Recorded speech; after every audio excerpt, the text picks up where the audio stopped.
Our speaker this evening studied forestry at Aberdeen University. Apparently, there were only 3 universities in the country that covered that subject. He didn't think he was clever enough for Edinburgh. Can't understand that. He didn't want to attend a university in Wales because he lives in Wales. So that's why he ended up in Aberdeen.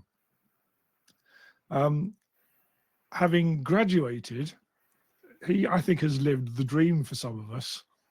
He set up a private museum in his hometown of Llandudno, basically the Homefront Museum, which deals with the experience of the Second World War, of which he is an expert, and has been running that for nearly 25 years and managing to make himself a living wage, which is quite amazing, I think, in these days of tightened incomes.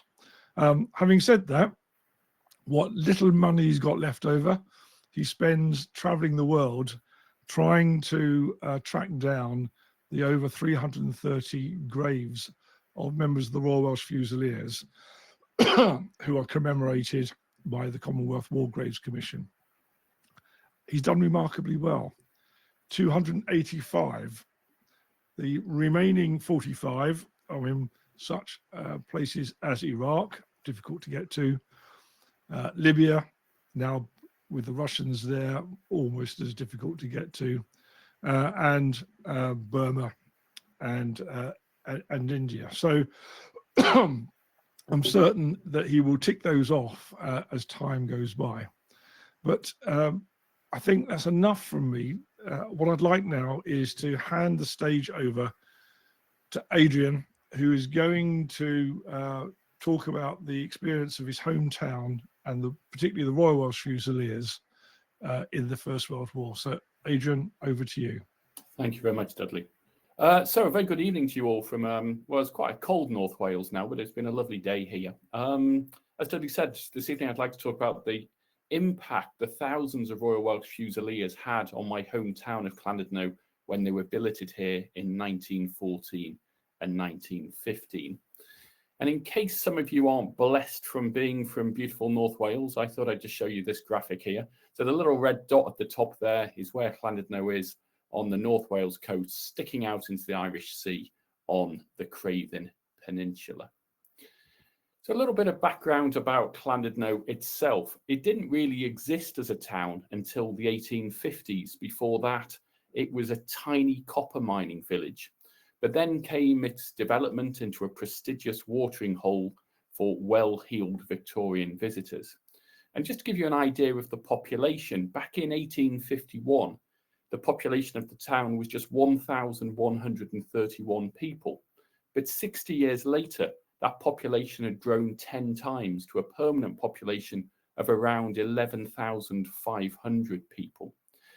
And of course, in any given week in the summer months, an extra 30,000 holidaymakers would also be staying in Llandudno.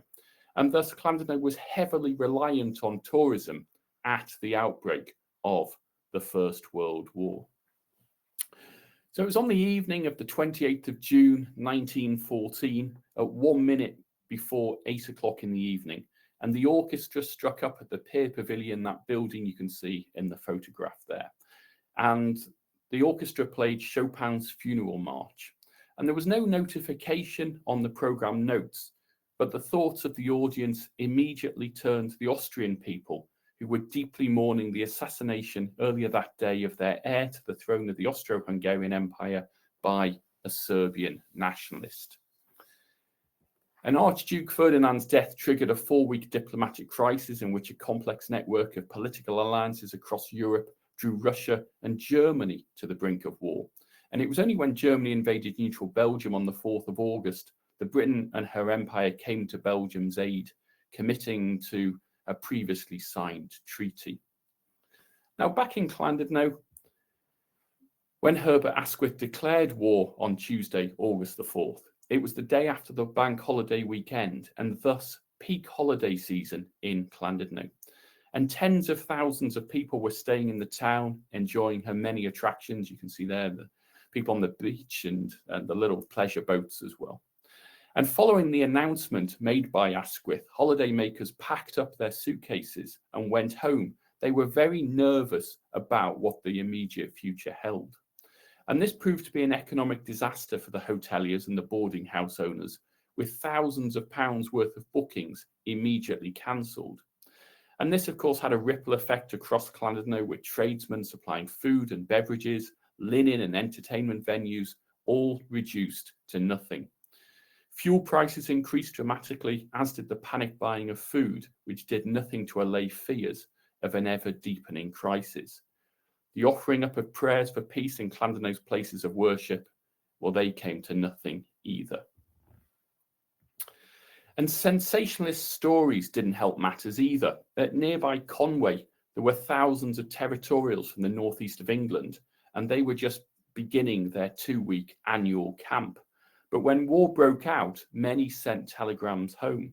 And these had to be censored after it was discovered that some young soldiers were sending messages to loved ones claiming they were being ordered to the front and that the German fleet were anchored in Llandudno Bay.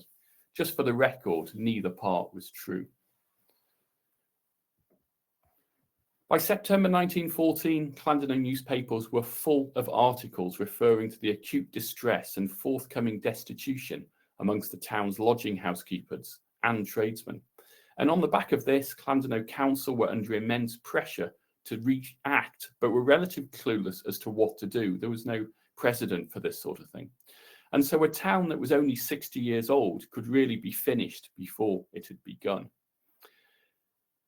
On the 19th of September that year, David Lloyd George, Chancellor of the Exchequer and Member of Parliament for Carnarvon Boroughs, a constituency which included Llandudno, delivered a speech at the Queen's Hall to London Welshmen, in which he appealed for the formation of a Welsh army in the field.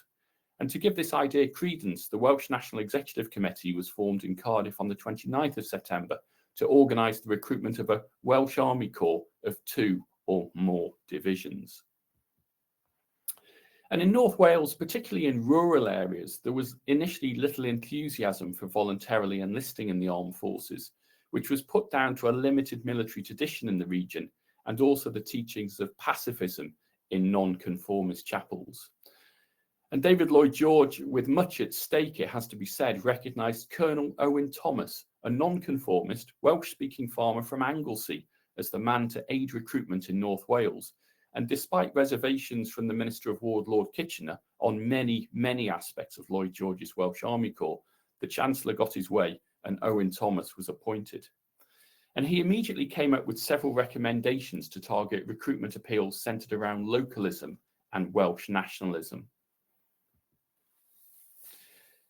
Back in Llandudno, the town council formed a war committee, and mid-October 1914, they had received a letter stating the arrangements were being made to send a body of men to Llandudno.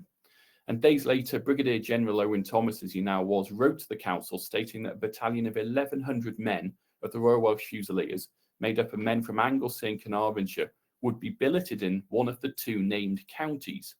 And he wished to know the opinion of the council as to whether the inhabitants of the town would favourably consider the idea of the headquarters being established in Llandudno. And other towns were also approached, and the soldiers became a commodity fought over by councils, all vying with each other to try and get men posted to their towns to appease ratepayers hit hard in August and September 1914. And so the council hastily arranged a meeting with the Brigadier General and other officers, including Lieutenant Richard Lloyd George, the son of David Lloyd George, on a Saturday afternoon. Can you believe it? A council working on a Saturday. And they spent the weekend at the St. George's Hotel, which is one of Llandudno's premier hotels that you see in the picture there. And they became brigade headquarters and the senior officers' mess as well. And the Brigadier General himself lived at Wilton House, which is a property in Prince Edward Square. Don't expect any of you to know where that is, but it's near the pier. And ironically, it was where 8 years later, Llandudno built its first war memorial. Now, I appreciate that this letter is tiny and you probably won't be able to read the text, but basically the views of lodging housekeepers were canvassed across the town, and they were promised a fixed rate of 3 shillings and 4.5 pence per soldier per day for board and lodgings. And these terms, which are laid out in this letter here, were readily accepted by Llandudno's landladies, particularly with a very bleak financial future coming ahead. However, the War Office dealt the hoteliers a blow just weeks later by telling them they were cutting the rate by 1/3 to 2 shillings and 6pence per soldier per day. Now, the War Office told the council that if lodging housekeepers didn't accept this newer, lower offer, then the incoming soldiers would be diverted to another town who might very well accept that rate. Now, horrified at this blackmail, the council held a plebiscite with 800 lodging housekeepers grudgingly accepting the rate cuts against the 100 who didn't. For the soldiers, conditions were basic. If they were expecting a holiday by the seaside, they were very much mistaken. And 4 or 5 men shared a room where all the furnishings had to be stripped out, leaving just a mattress each on the floor. The War Office stipulated that each soldier would receive the same food ration, which consisted of 6 ounces of bread, 4 ounces of bacon, and a pint of tea for breakfast, 1 pound of meat and 8 ounces of potatoes for dinner, all washed down with a pint of beer or mineral water, and 6 ounces of bread with 2 ounces of cheese for supper, along with another pint of tea with milk and sugar if you took it. And in addition to that, the landladies had to provide bedding and towels and soap, lighting, heating, and washing facilities if a bath was available. So we get an idea of the daily routine for the soldiers from a letter written by Private Tom Evans, who was with B Company of the 16th Battalion Royal Welsh Fusiliers. And he was staying in a lodging house on the promenade called Claremont, which has now been amalgamated into the Four Oaks Hotel. And he wrote, "Have arrived in Llandudno, billeted in the houses, each man having a separate bed and the free use of a bathroom. We get up at 06:30 and have to clean our boots, shave and dress. But before going out, we get a cup of tea or cocoa with bread and butter. At 07:30, we parade and drill till breakfast time, 08:30. We parade again at 09:30 for a drill or a march and dismiss for dinner at 12:30. At 1400, we parade again for drill, physical exercises, or a march, which lasts until 16:30.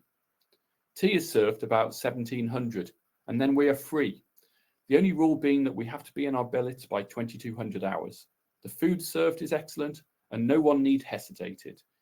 We are treated well, and although the pay is but 1 shilling per day, we are as happy as larks." So shortly after the first soldiers had arrived, Brigadier General Owen Thomas was interviewed, and he said that because the men were billeted with respectable people, it had a positive effect on their behaviour.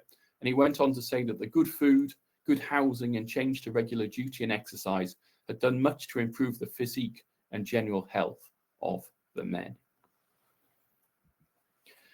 So the first Royal Welsh Fusiliers to arrive at Llandudno in November 1914 were the 13th Battalion, known as the 1st North Wales Powells. They were raised at Rhyl and billeted at the west end of town, close to the forage field where they were drilled. And this photo here was taken in Rhyl, and in the background we can see in this photo the now demolished fairground, sadly gone, unfortunately. So initially the command of the 13th were under Colonel Dunn, and they arrived at Llandudno in November 1914 under the command of Colonel Wyn Edwards, and received a civic reception at Llandudno railway station, where the mayor told Colonel Edwards that Llandudno were proud to have such a reputable and patriotic body of men within their midst. And they immediately formed up on the recreation ground in the centre of Llandudno. So if any of you know the town, that's the Great Orme, the limestone headland in the background, and this is the recreation ground. So initially, the 13th Battalion were issued with the blue emergency uniforms, the Kitchener Blues, as you can see in this photograph of some of men of B Company outside their billets on the promenade. And it took some weeks for these to be replaced with khaki. And in fact, in early December 1914, 100 men of the 13th Battalion proceeded to Anglesey under the command of Brigadier General Owen Thomas in a fleet of 23 motor vehicles, which were lent to the army by Llandudno town residents. And this was basically a recruitment drive with the soldiers marching around the island trying to recruit men, but they were still in their blue uniforms. And soldiers wearing it were often derided for looking like postmen. Well, since it came from surplus post office stocks, I suppose that is quite apt.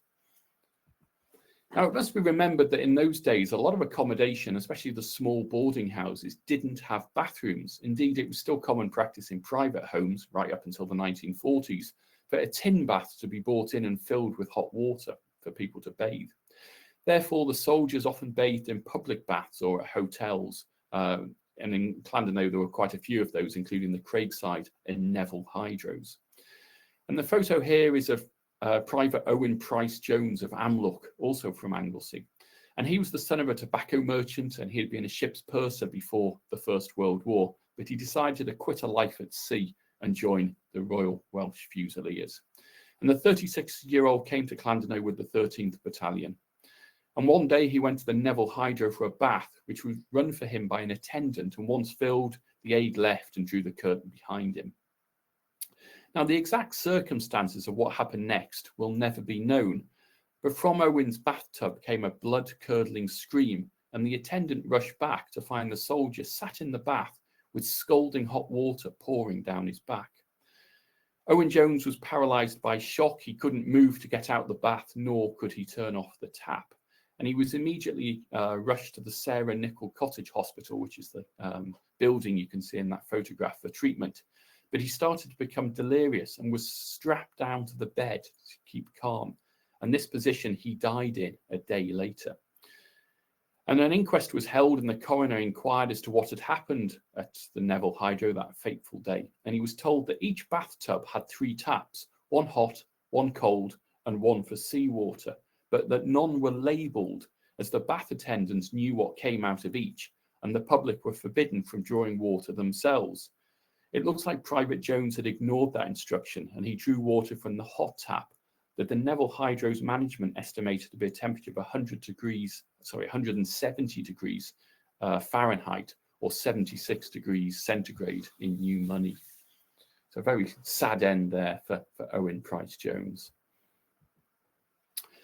The 14th Battalion was the next to be raised at Llandudno in November 1914 by the Welsh National Executive Committee. And the battalion was colloquially known as the Carnarvonshire and Anglesey Pals, from where most of its members came. Lieutenant Colonel David Davis MP was appointed commanding officer, and battalion headquarters were initially at a property called Mine and House on Lloyd Street, but in mid-December moved to Bellevue on Glodite Street. And the West End Hotel became the Sergeant's Mess. Here we have a quartet of 14th Battalion men. They are outside their billet on Clifton Road, presumably earlier in their time at Llandudno, because again, they're wearing Kitchener blues. And there's a couple of interesting characters in the 14th Battalion. One was William Rowlands of Machynlleth. He enlisted in the 14th Battalion at Llandudno, claiming to have previously served with the South Wales Borderers. However, he was recognised by a Lieutenant Mills, who had previously served with the 6th Battalion Royal Welsh Fusiliers, as the same William Rowlands, who was dismissed from that battalion owing to drunkenness and debt. So for this false statement, Rowlands was sent to prison for 14 days with hard labour. Another character, which I particularly like, is Evan Jones, and he was a Llandudno lad, so he was from town, and he served with the 14th Battalion, but he was permitted to continue living at home while he was training. But in February 1915, he went to a local manor house called Bustling Hall, the home of the local landowner, Colonel Mostyn. And Jones was apparently inconsolable. He was crying like a child, and the door was answered by Colonel Mostyn's butler, and Evan told him that his wife had died, and he needed 4 shillings to pay for the death certificate so he could get her body back for burial. Feeling sorry for him, the butler gave him all the loose change he had, and off went Evan Jones. But the following day, still very upset, he returned to Bostling Hall, and this time saw Ivan Lloyd Mostyn, who was the son of Colonel Mostyn and heir to the Bostling estate. And Jones told him the same sorry tale and was given this time 5 shillings to help with funeral costs. But Mr. Mostyn was suspicious and spoke to the police. Evan Jones was later arrested in Colwyn Bay, the neighbouring town to Llandudno, in a drunken stupor. And who should turn up at the police station to collect him? Yeah, his wife. He was sentenced to 1 month in jail with hard labour on account of his deception. And I was reading the memoirs of an Anglesey soldier, Jack Williams, who was with D Company, 14th Battalion. On one day, Jack was on sentry duty outside battalion headquarters, and who should come along but Brigadier General Owen Thomas. Instead of issuing the order to the guard to turn out, Jack took no notice. The Brigadier General passed a second time, and again, Jack took not the slightest bit of notice. He didn't even salute. The inevitable happened, and Jack was hauled before the CO of 14th Battalion. "Why didn't you turn out the guard to salute the Brigadier?" Lieutenant Colonel Davis demanded to know, and was incredulous when Jack Williams replied that he did not recognise the general and thought the man walking past was from the Prince's Theatre. Apparently, the commissionaire of the Prince's Theatre in Llandudno wore a similar cap to the Brigadier, adorned with a red band and gold braiding. And the photo there is of the Prince's Theatre on the main shopping street in Llandudno. The 15th Battalion, the 1st London Welsh, was inaugurated at a meeting of Welshmen in London on the 16th of September 1914, although it wasn't officially recognised until the end of October. The headquarters at that time was the Inns of Court Hotel in Holborn, and under the command of Lieutenant Colonel Fox Pitt, they left Gray's Inn for Llandudno on December the 5th, 1914, to enthusiastic scenes. And again, when they arrived in Llandudno, there was a civic reception welcomed by hundreds of well-wishers, as well as the chairman of the Urban District Council. Now, unlike the 13th and 14th Battalions at that time, the London Welsh were in khaki and marched through the streets to the pier end of town, where the men were billeted. Battalion headquarters and guard room were established at the Café Royal and Majestic Ballroom on the main shopping street, Mostyn Street. And the men of the London Welsh were generally drawn from men of Welsh descent living or working in London. And some knew the battalion as the 40 Thieves. And out of all the battalions in Llandudno in 1914 and 1915, soldiers of the London Welsh were responsible for most petty crime and drunkenness cases, and certainly kept the local police and magistrates quite busy. So here's just some of the cases that kept them busy. So Privates Fred Curtis, John Grote, Percy Whitten and George Allen were all charged with stealing 2 overcoats valued at £2, 6 shillings and sixpence from Bradley the tailors. They'd been to the Carlton pub and took the coats for devilment after imbibing 8 or 9 drinks, it said in the paper. Both Curtis and Grote had previous for stealing in London. The magistrates took quite a lenient view, and on payment and costs, they dismissed the case. A Private Joseph Pritchard was charged with stealing 14 shillings from the till of the turnstile, admitting spectators to a football match at Llandudno Football Club. And then there was Privates Crow, Green and Gould. They were charged with stealing 15 shillings from an automatic vending machine. The 3 of them denied the charge, except the fact that 15 shillings in copper was later found under Crow's pillow in his billet, so he couldn't really deny it for any longer.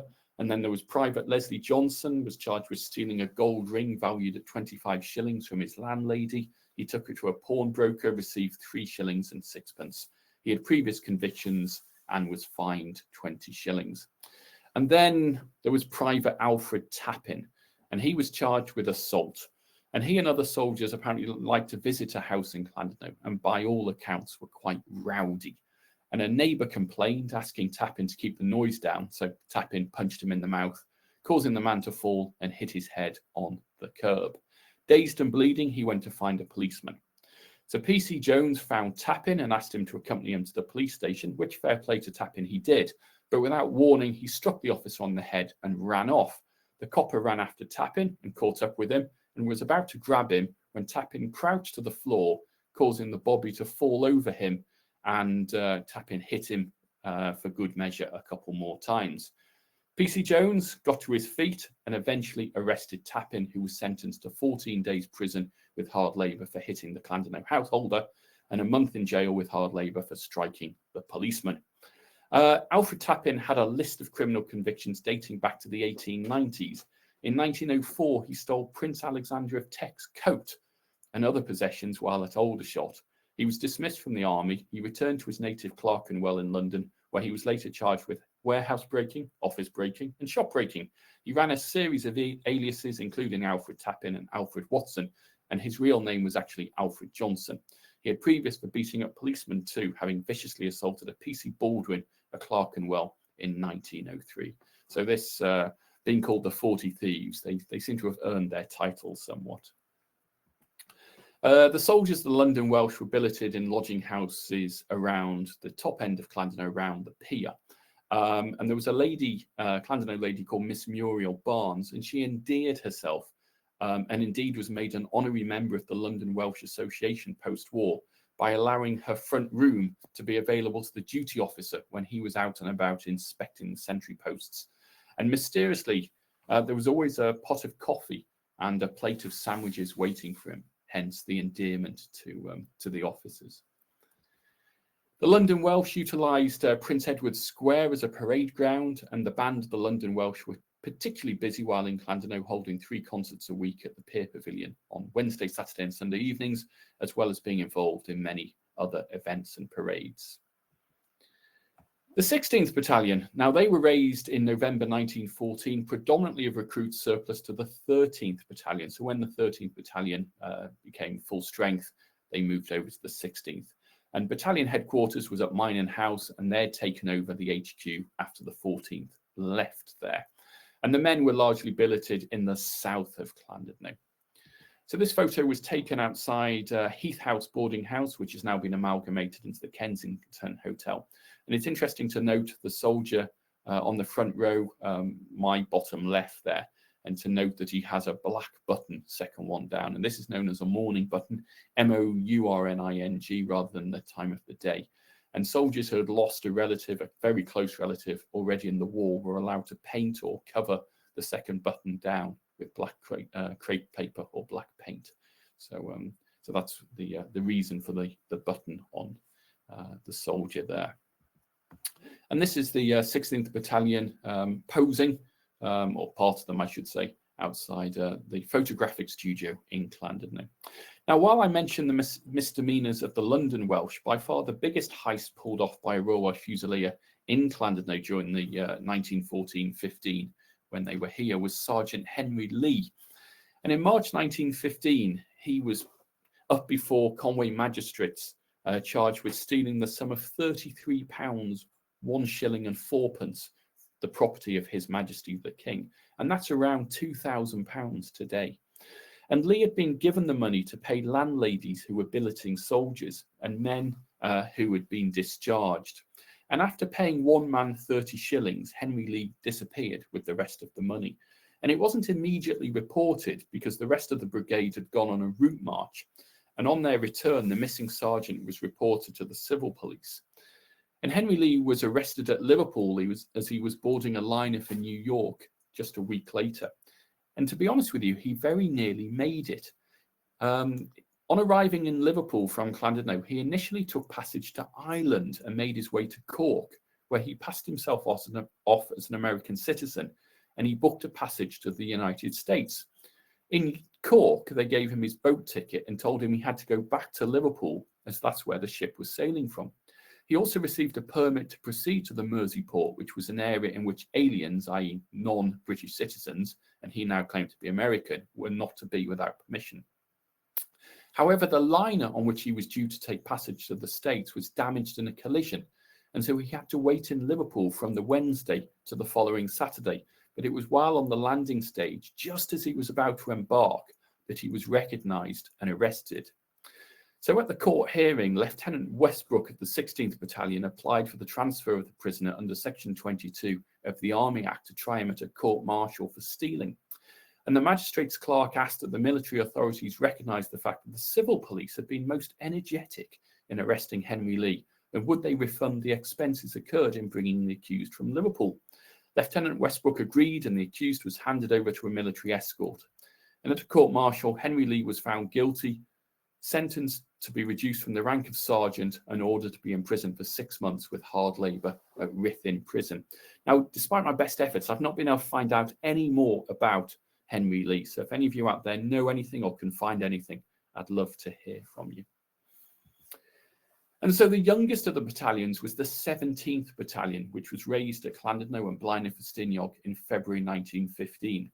And they became known as the 2nd North Wales Pals. So Colonel Mostyn of Bydyscatlan Hall that I mentioned previously was the commanding officer, and their headquarters was a property in the centre of town.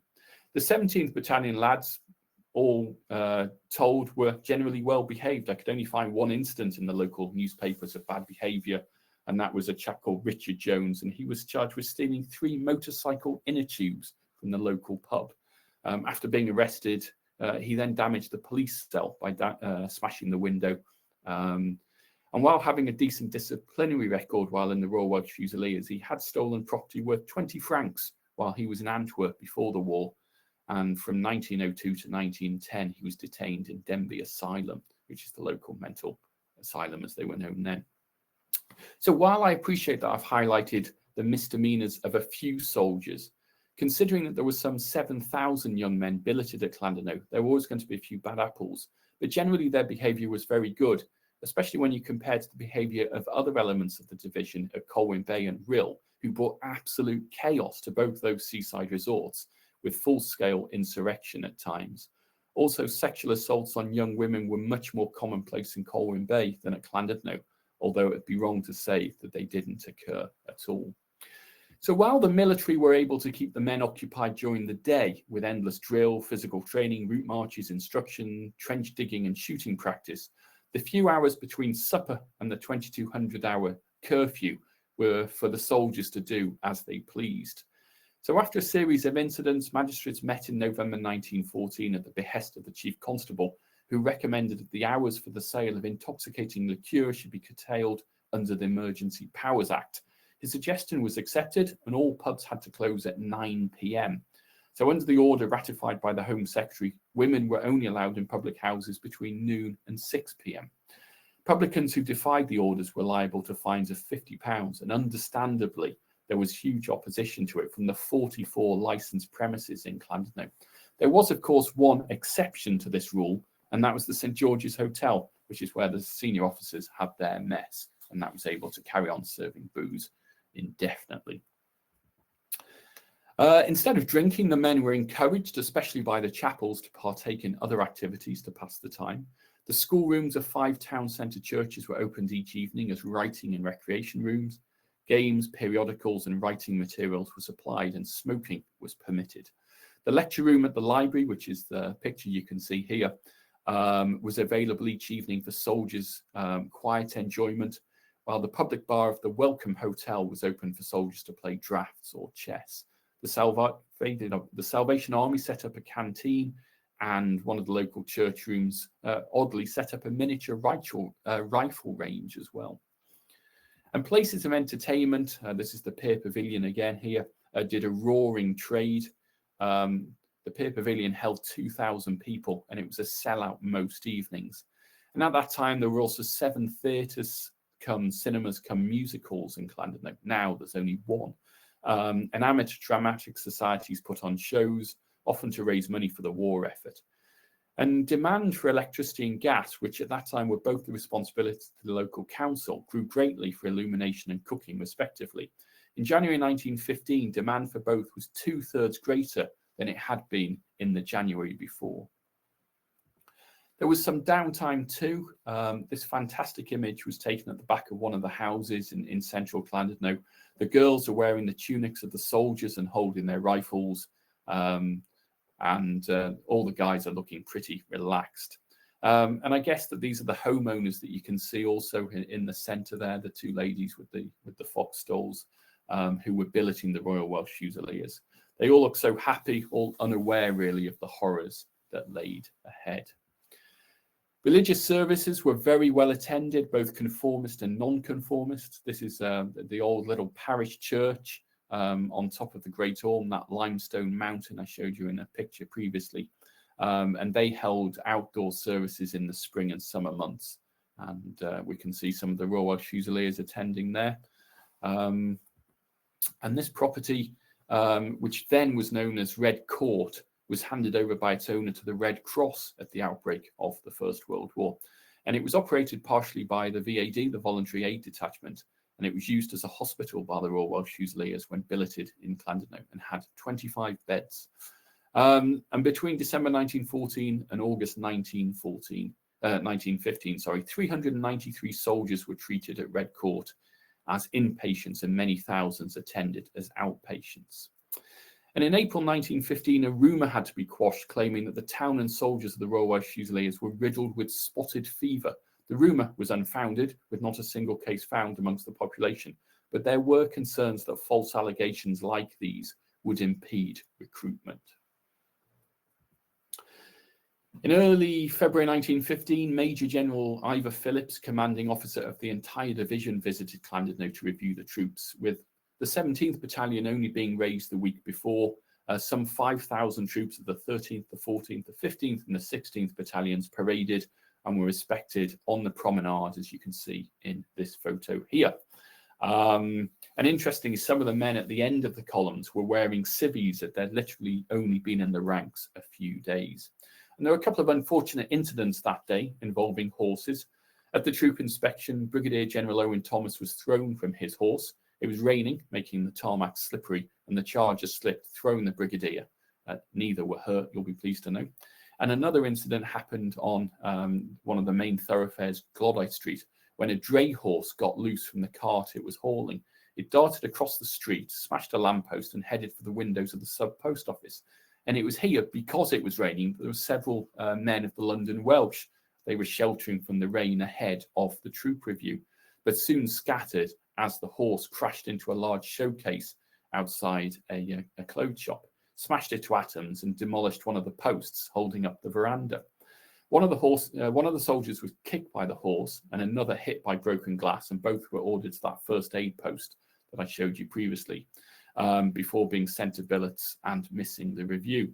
The infuriated animal then continued to the promenade, the other end of where the troops are here, and continued its rampage. But three London Welshmen, I should say, came to the rescue. They brought it to a standstill and stopped the horse from its rampage around Llandudno.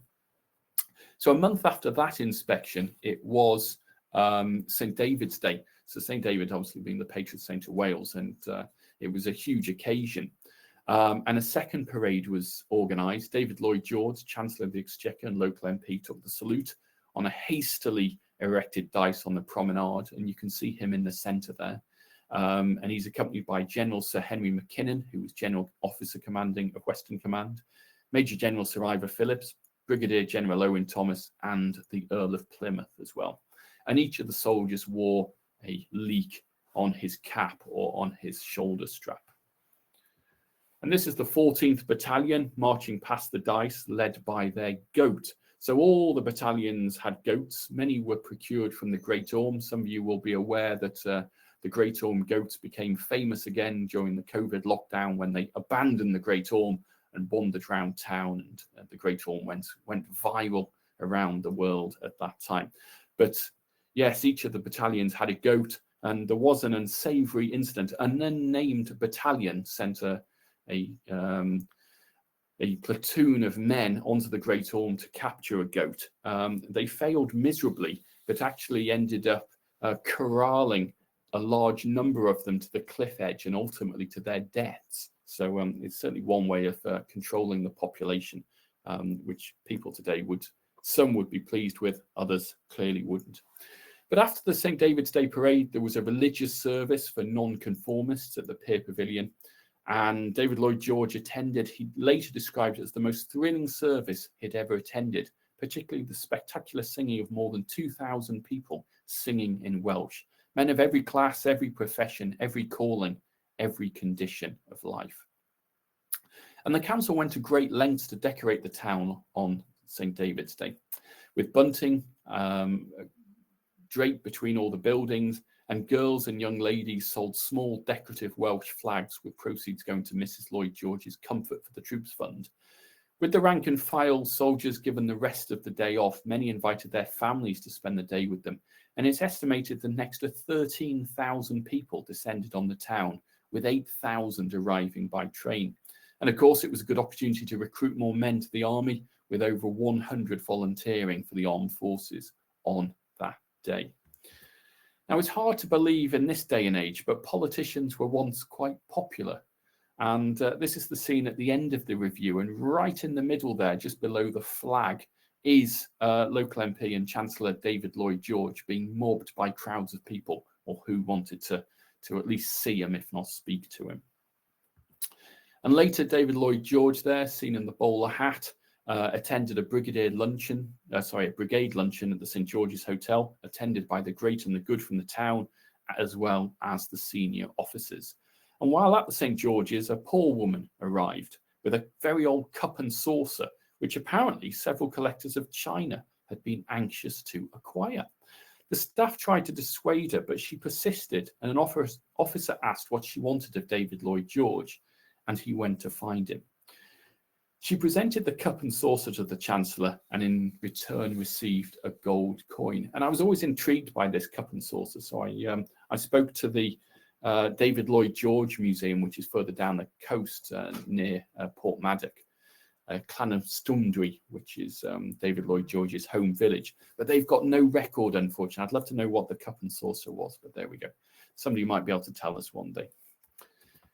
So another impressive service was held on May the 24th, 1915. This is Empire Day, and some 4,000 troops marched up to the Happy Valley in command of Brigadier General Owen Thomas, accompanied by Brigade Major Flower. And the drumhead service was conducted by the rector of Llandudno, Reverend Adrian Hughes, who gave a short address. Hymns were sung, and the band of the London Welsh were in attendance. And this is a view of the same service, and you can see Llewellyn Hughes there on the stage, and the officers on the deck chairs, and the other ranks behind. And it was quite important around this time, April 1915, because reorganisation took place, and the battalions at Llandudno, under the orders previously of the 128th Brigade, 43rd Division, became the 113th Brigade, 38th Welsh Division. And then in August 1915, the 17th Battalion, that had previously been with the 113th Brigade, came under orders of the 115th Brigade. And it was also around this time, as the weather improved, that training altered, with much more emphasis on swimming, night marches and musketry. And 2 rifle ranges were built in Llandudno, one at a local quarry and one in Happy Valley, where that service I've just shown you the photo of took place. And the men were regularly marched over to the Conwy Morfa camp, which is about 6 miles away, where they carried out bayonet charges, and there were 2 much longer shooting ranges there. And this still is from some British Pathé footage, which if you go online, you can find. If I do this as a PowerPoint, I can show it, but I can't show it this way round. And it actually shows some of the troops doing bayonet practice at Conwy Morfa. Now, they're probably Salford Pals rather than Royal Welsh Fusiliers, but it would give you a flavour of what went on there. And in May 1915, a large-scale exercise took place, extending from the River Clwyd to the River Conwy, a front of some 16 miles or so. And all 3 brigades of the division took part, overseen by Major General Ivor Phillips. And it was assumed that the enemy was advancing from the south, so across country, if you like. And the division had to form a line of outposts across the greatly diversified country lying between those 2 rivers, the Conwy and the Clwyd. So the 114th Brigade, who was stationed at Rhyl and in command of Brigadier General Dunn, held the left flank. The 113th Brigade, stationed at Llandudno, commanded by Brigadier General Owen Thomas, held the right. And the elevated country in the middle was held by the 115th Brigade under Brigadier General Horatio Evans, who were billeted at Colwyn Bay at this time. And it's probably a unique event, and the first time in Welsh history, a Welsh division of regular troops had been brought together for military training in this way. And by June 1915, again with weather better, each battalion started to send out men a company at a time to do longer route marches and to sleep under canvas, to accustom to a camp life. Regularly, the troops would march from Llandudno to Llanrwst, to Cerrig-y-Drudion, Corwen, Bala, Blaenau-Ffestiniog, and back to Llandudno. And this was some 30-40 miles. This also served as a recruitment drive, with 40 new recruits brought back with them to Llandudno on one occasion. And temporary camps were established with the 13th Battalion at Conwy Morfa, the 14th at Gloddaith Park, 15th on the Great Orme, and the 16th at Penrhyn-Side, the 17th on Bustling Estate, which is the photograph you can see there.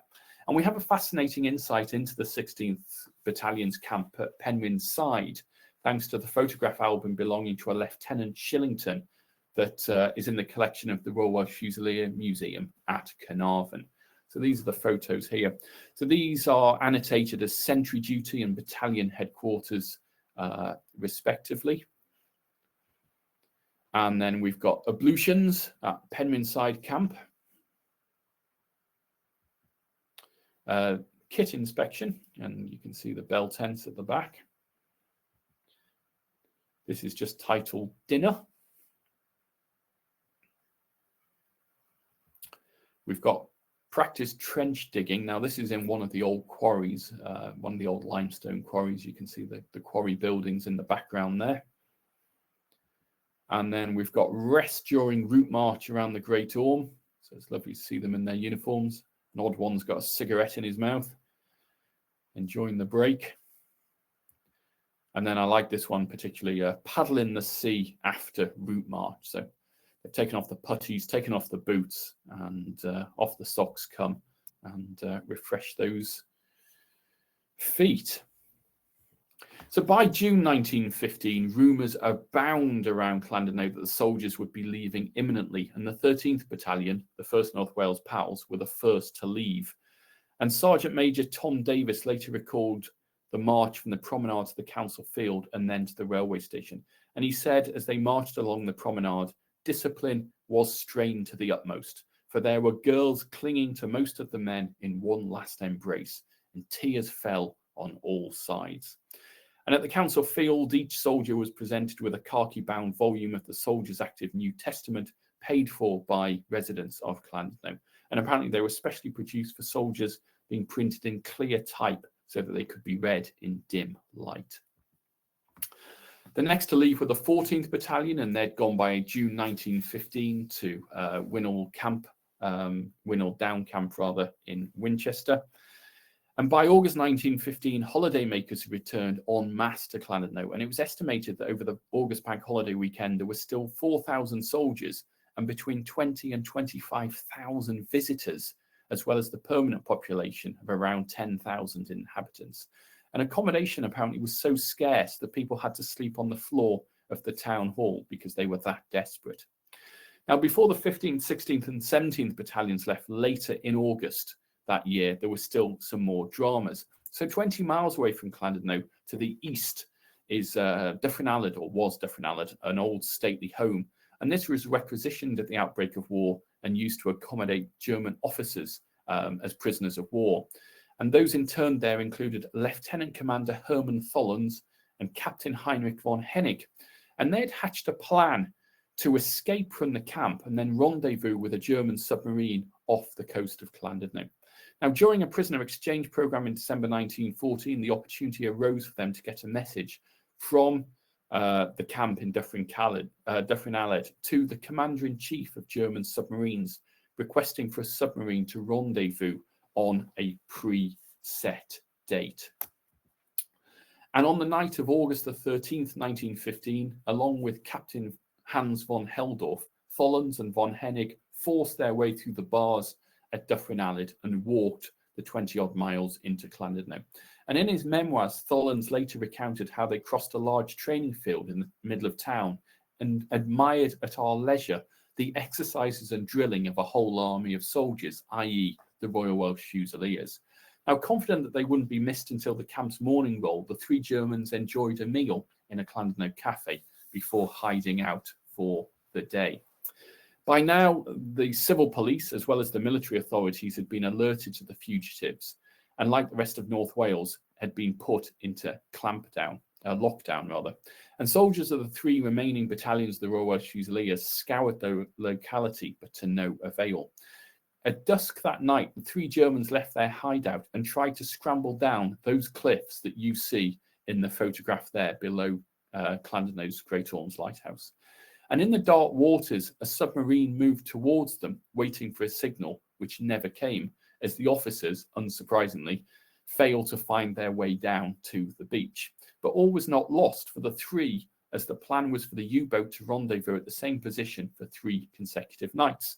The following night, Thollens, von Hennig and von Heldorf actually managed to make it down those cliffs, to the foot of the Great Orme, but failed to contact the submarine and assumed, wrongly as it happens, that it wasn't coming. And it turned out to be just a few hundred yards away, and their view was blocked from each other by a limestone buttress.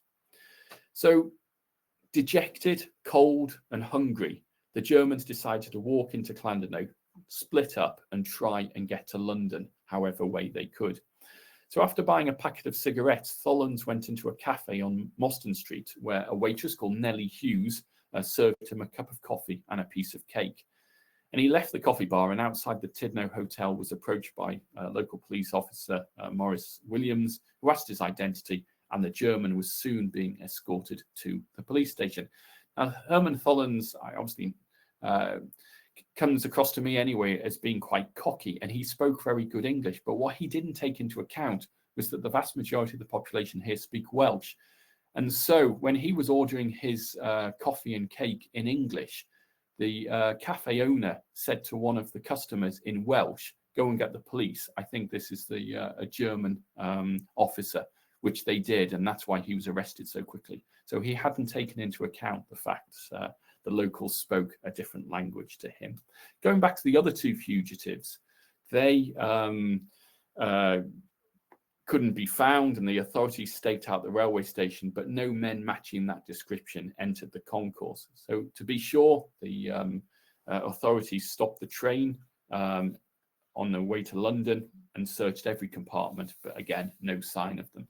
But that evening, a local cabbie, Alfred Davis, was on his way to pick up a fare, and he noticed two men standing in the pouring rain. It is August in North Wales, so it's always raining, under an ornamental lamp. And he pulled over and asked if they needed a cab. And understanding that they did, he opened the door, they climbed in, he asked where they were going, and in very broken English, they asked to be taken to the Colonel. And so the cabbie delivered them to the door of the St. George's Hotel. And interestingly, because Herman Thollons was arrested by the civilian police, he was incarcerated in a cell at the police station, much to his protestations, saying that, you know, this was unbecoming of an officer, whereas von Hennig and von Heldorf were taken into military custody and enjoyed far greater treatments and privileges. So the following day, all three were taken back to that camp in Llansannan in an ambulance belonging to the London Welsh, and were subsequently put before a military court held at Chester Jail. And they were sentenced to 84 days imprisonment in Chelmsford Jail without hard labour because they were officers. So on August 19th, both brigade headquarters and the London Welsh left Llandudno, and there was another impressive parade through the town headed by civic leaders and the bugle band of the 16th Battalion that you see there. And just a few hours before their departure, the 15th Battalion London Welsh, a chap called Arthur Joseph Fittle, was killed by a tramcar opposite the post office. So although the men were not due to leave until the evening, there was a muster so they could march to the station and hand in their kit bags.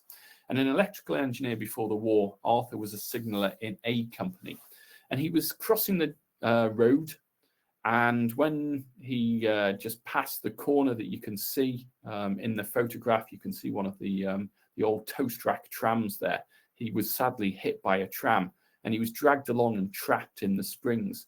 And the tragedy is he had just been to the sub post office to send a telegram to his wife telling her how much he was looking forward to seeing her on his way home.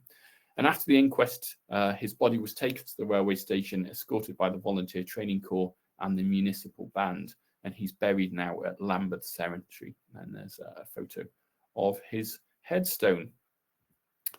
And so after 10 months, the last of the Royal Welsh Fusiliers left Llandudno at the beginning of September 1915, when the 16th and 17th Battalions departed. And it was now a familiar scene with thousands of people lining the streets, residents cheering, waving handkerchiefs and wishing the men Godspeed, and many women crying. So with no other military presence in the town, it was up to the Volunteer Training Corps and the police to keep the route free of people, to let the soldiers pass by. And the impact on local business was immediately. This is the account book from the Waverley Cafe, owned by Lydia Savage even. And she made a note in pencil the date the soldiers left Llandudno. And then if you compare the takings for the Monday before and then the Monday after, they've dropped by 2/3. Thus, the financial impact these soldiers were having on Llandudno. There was one last legacy the Royal Welsh Fusiliers left behind. Some months later, out popped the babies, some legitimate, others not.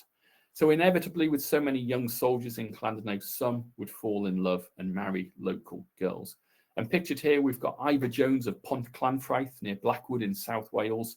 And he enlisted at Newport and was sent to Llandudno and joined the 16th Battalion Royal Welsh Fusiliers. He left Llandudno in late August 1915, but returned from Winnall Down camp to marry Anne Harrison Williams in November 1915. By now, she's 2 months pregnant. And a month later, Ivor disembarked with his battalion in France, and he was wounded at the attack on Mametz Wood on the 10th of July 1916. He was admitted to a casualty clearing station and eventually to a military hospital at Rouen, where he died of his wounds 5 days later. And tragically, Ivor never met his daughter, Elizabeth, who was born in May 1916, 2 months before Ivor died. By 1916, it was reported that there had been 20 illegitimate births in Llandudno that year, all blamed on soldiers billeted in the town in 1915. And it's not easy to find information on these illegitimate babies, but one case that made the local papers was that of Private Latimer James. Now, he was the manager of a draper's shop in Cardiff before enlisting and came to Llandudno to train. His father was a Baptist minister. Now, Latimer became friendly with a Llandudno fireman called John Edwards and was invited to John's house. And in time, he started to date John's 17-year-old daughter, Gwendoline, even though Latimer was considerably older at 29 years old. So Latimer took Gwendoline to the Happy Valley, perhaps a euphemism, but is actually a part of Llandudno, where, according to the newspaper, the calamity occurred. John Edwards was not impressed, and I quote, treated the girl rather roughly in consequence. The Edwards family took Private Latimer to court, where he was ordered to contribute 5 shillings a week in maintenance. So while Latimer's child was born and raised by Gwendoline Edwards, some women were more desperate and had to conceal their pregnancies. In September 1917, 2 injured soldiers recuperating at a local military hospital were ordered to help clear a flooded garage at a property that had been requisitioned to house nurses. The building had formerly been occupied by a local doctor, and he had left Llandudno to join the Royal Army Medical Corps. But while clearing up the mess, the soldiers made the grim discovery of the body of a baby wrapped in a blanket. The coroner estimated that the body had been in the pit 18 months, but couldn't be more accurate. A month later, a former servant of the doctor pleaded guilty to a charge of concealing the birth of her baby. Sylvia Bambridge maintained that the father of the child was a soldier in the Royal Welsh Fusiliers who had been killed on the Western Front, but refused to give his name. Now, in an interview just before brigade headquarters left Llandudno, Brigadier General Owen Thomas told the North Wales newspaper that he had made many mistakes in his life, but making Llandudno headquarters was not one of them. Subsequently, and much to his disappointment, he didn't lead the 113th Brigade into battle. However, he became a regular visitor to Llandudno in the late autumn and early winter of 1915, leading to hopes that more troops would be billeted in the town. Now, although much smaller in number, Royal Engineers from the training depot at nearby Deganaway were billeted here, but for the remainder of the war, not in the same number as some, especially those lodging house keepers, had hoped. Now, there's no doubt that the soldiers of the 5 battalions of the Royal Welsh Fusiliers billeted in Llandudno between November 1914 and September 1915 were the salvation of the resort. Without them, and without the help from the state that would be available today, then many businesses would have folded and many people would have faced destitution. It's estimated that the billeting of the soldiers at Llandudno added £400,000 to the economy. Now, while the landladies and boarding house keepers of Llandudno might initially have taken the troops more of financial pragmatism than fervent patriotism, a great many landladies genuinely cared about their charges, keeping in touch not only during the war years, but for many years afterwards. In the 1950s, there was a series of battalion association reunions in Llandudno to which the landladies were invited. And after the war, many soldiers came back to Llandudno, married and had families, and today many in the town can trace their ancestry to the 38th Welsh Division's sojourn to Llandudno in 1914 and 1915. Thank you very much indeed. Adrian, thank you. That was brilliant. If I might ask the first question, and that's about the Great Orme. I know that the Great Orme in the Second World War was used, but was it used as a training area in the Great War? Only by those battalions, the Royal Welsh Fusiliers that were here. Come the Second World War, the School of Coast Artillery had a depot there, and also there were 2 or 3 radar installations. But no, only when the Royal Welsh Fusiliers were here in 1415. And what did they use it for? Was it trench digging, etc., or just a bit of everything? A bit of route marching, a bit of trench digging, night marches, PT. Yeah, okay. Yeah, 600-foot mountain, just what you want. Yes. I won't try to pronounce the Welsh, but Andrew has said it's been a fascinating talk, and thank you. Presumably, many of these soldiers spoke Welsh as their first language. Did the battalions, perhaps excepting the London Welsh, use Welsh at all in their training or their day-to-day administration? Yeah, so this is a really good point. So for an awful lot of those soldiers, particularly from mid Wales and from Anglesey, Welsh was their first language, and they didn't really speak English. And in the early weeks, there was quite a lot of issues because a lot of the officers were English and thus didn't understand Welsh. And so you had issues in that the English officers couldn't understand what the other ranks were saying, and vice versa. And so what had to happen was that they had to start recruiting more or bringing through more Welsh officers. And so initially, Welsh was banned pretty much, but later on, after even just 6-7 weeks, it was then accepted and then brought into the battalions Welsh officers who could understand them. As far as administration, I'm pretty sure because it was entirely in the English language. We majored a bit on crime, understandably, when soldiers are billeted in a local town. And we also talked a bit about alcohol. Well, North Wales, is it not a renowned centre of teetotalism? How did that go down?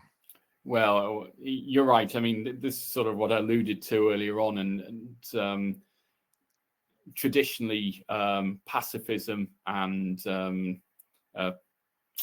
teetotalism was preached from the nonconformist pulpit.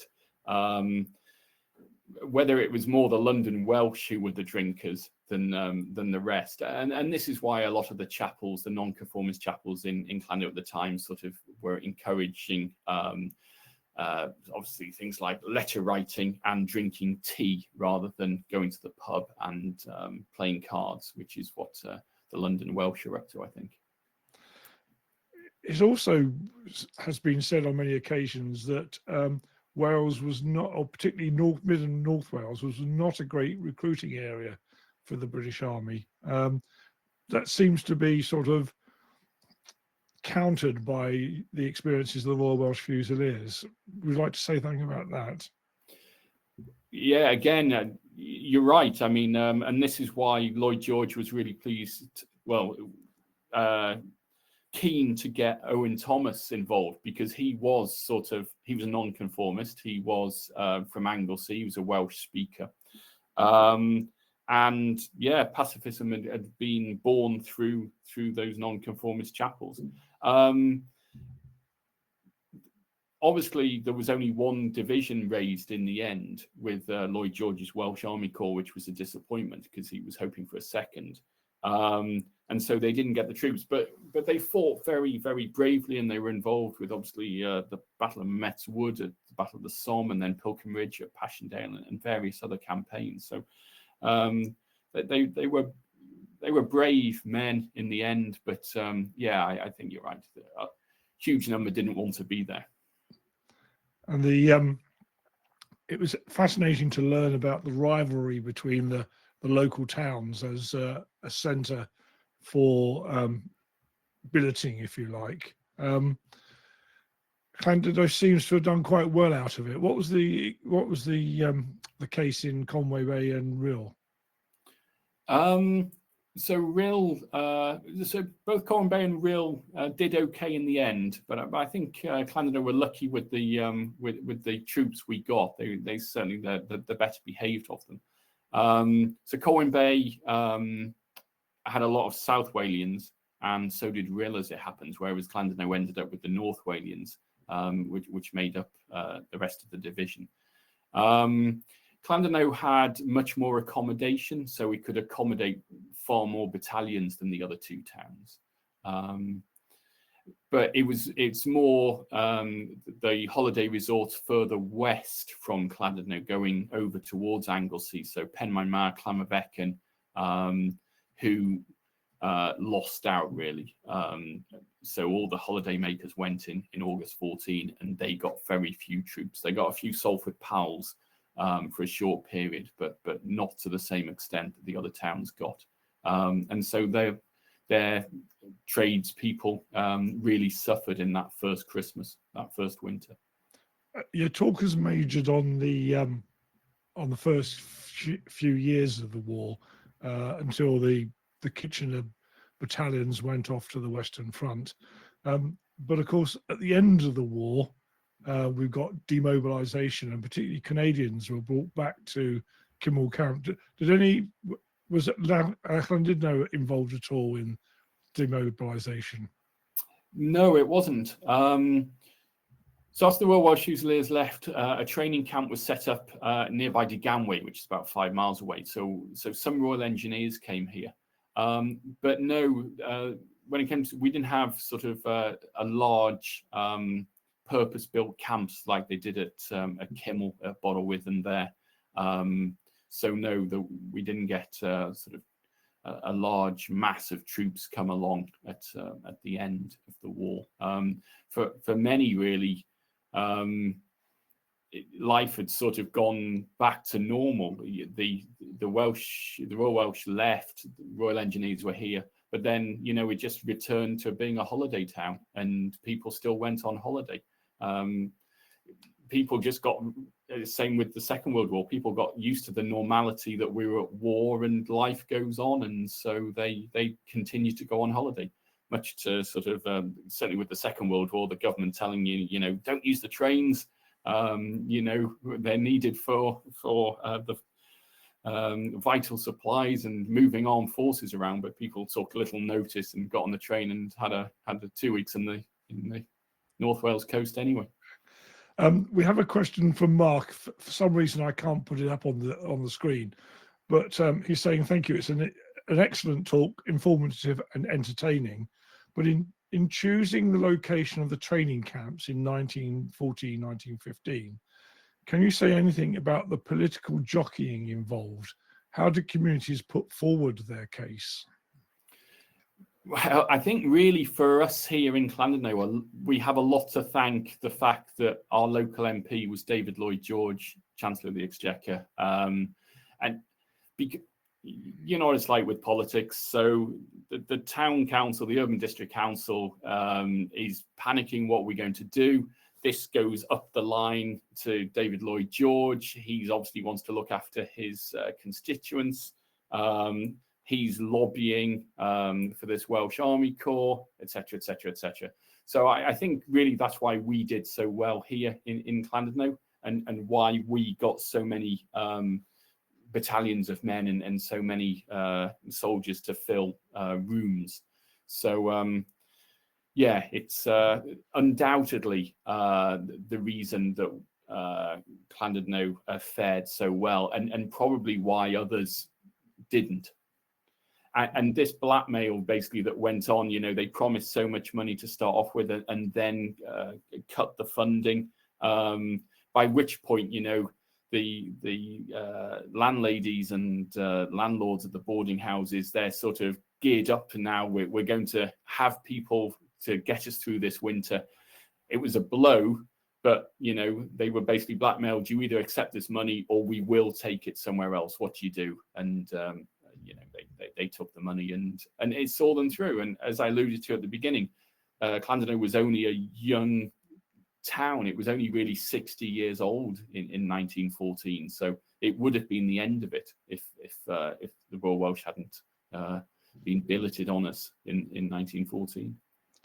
Well, I think we've drawn stumps on questions now, Adrian, but myself, like people in the audience, have learned an awful lot this evening about what life was like in this time, a North Walian town, but in a town which hosted a large number of soldiers, which was not the norm. I mean, people in Aldershot or Chatham or Colchester would know how to live alongside soldiers. So it's been really interesting to listen to your talk this evening. And on behalf of the Society of Army Historical Research, can I thank you for delivering it in such an interesting and enthralling way. Pleasure. Thank you very much.